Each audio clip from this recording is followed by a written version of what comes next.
Hey guys, please excuse my appearance. I have been crying all night.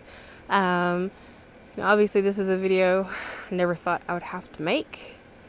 And on top of everything that's been going on, my sweet kitty cat Zilla of 14 years died last night. I had her laying across my chest, and I knew she wasn't going to make it through the night, and she started getting antsy, so I very gently put her on the floor, and she started getting real, like she wanted to take off running, but she couldn't, so I called Brian into the bedroom, and within 5 minutes she was gone, but she had us loving on her when she passed.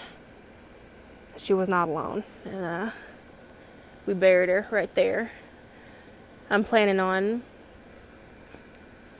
adding to it, making it pretty and decorating it, and I'm going to crochet a bunch of flowers to put in there, and I was thinking about getting some stickers and putting her name on the side of the I don't know what this thing is called, but they were my grandmother's. You put them around plants to keep them from getting run over while they're growing. Sorry, I'm all over the place. I apologize. Well, as you can tell from the title of this video, since my last one, my mom did not make it. Not long after my previous video about her going on hospice, April 3rd, my dad had emergency quadruple bypass surgery. When that happened, I had to move into the house with my mom and her younger sister, my Aunt Karen, who is mentally challenged. She cannot take care of herself. And I took care of both of them. And when my dad came home, I took care of all three of them. I moved in for the majority of the month of April. My sister-in-law, Charlie, did help me with breaks. My mom ended up getting something called what's it called? Okay, so I can't remember what it was called for the life of me. I'll look it up and put it on the screen right here. Anyway, it's basically a bed sore, but it's terminal. And, one of the things with being a caretaker, you have to do everything. And I mean everything. The only thing I did have help with was bathing her. A nurse actually came out to the house several times a week to do that. See, I can't even speak. Her birthday was April 20th. We threw her a birthday party. And then April 24th, we knew it was coming. All the signs were there, just like with Zilla last night. I knew it was coming. Everybody was there, the whole family. We think that, or at least this is my theory, my mom was waiting for my nephew to be born. My nephew Ian, he was born the 29th, and she passed away on the 24th. And thank you to my brother and my sister-in-law. I actually got to witness Ian's birth.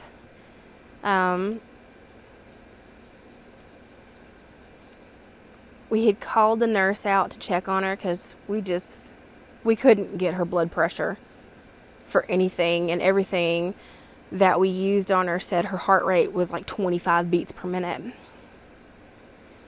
I was with her. She was sitting up in her medical bed. I was holding on to her right hand with my right hand, and I had my head on her arm, and my left arm was stretched across her chest, and I had my hand on her heart, feeling it. But with the way she was sitting up, I could look up at her. Brian was standing behind me, and all of a sudden, she gave out this deep breath and stopped breathing. So when that happened, I started basically slapping her chest with my hand. Oh, sorry, the microphone. I started hitting her chest with my hands, and as Brian took off running to get the family, I wailed. I've never wailed that hard in my life. And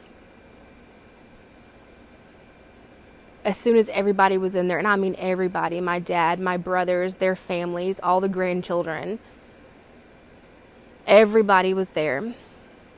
She gave out a couple of more breaths. We timed her breathing and her heartbeats, and that was it.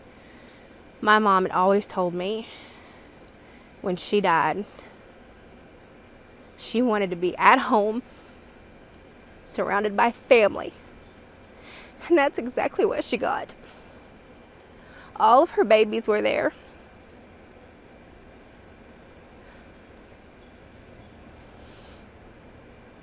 It's hit me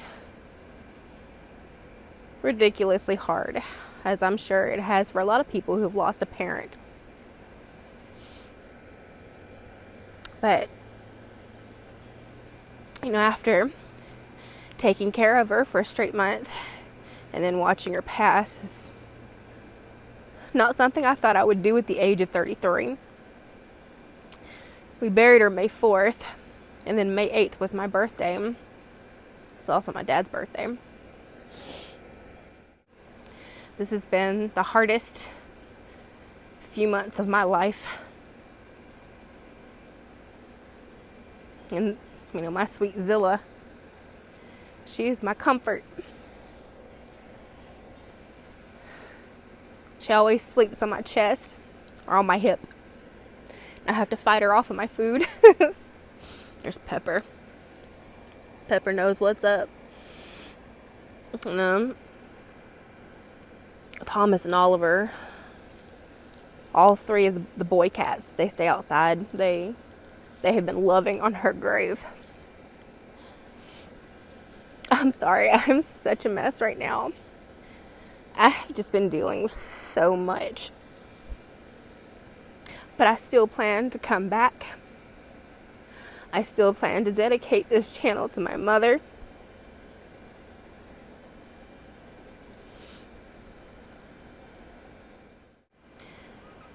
I'm not a very religious person.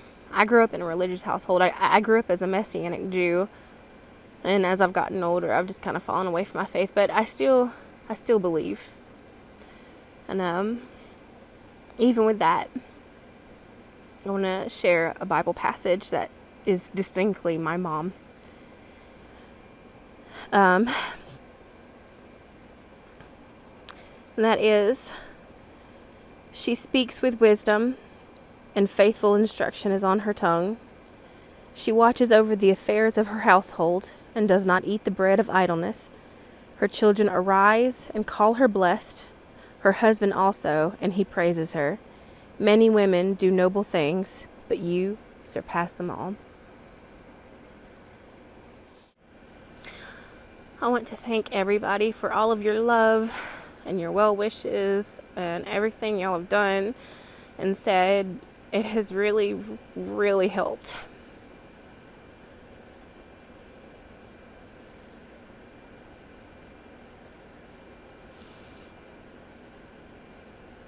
Hopefully, I will not be gone too much longer. Everything was growing great, and then my sweet pea. That's kind of hit me out of nowhere.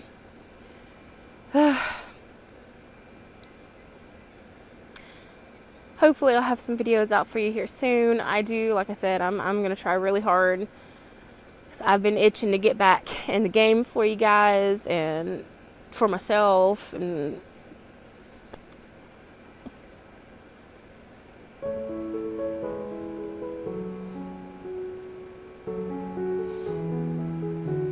keep an eye out. Good things are soon to come. I love you guys, and I'll see you soon. Stay spooky.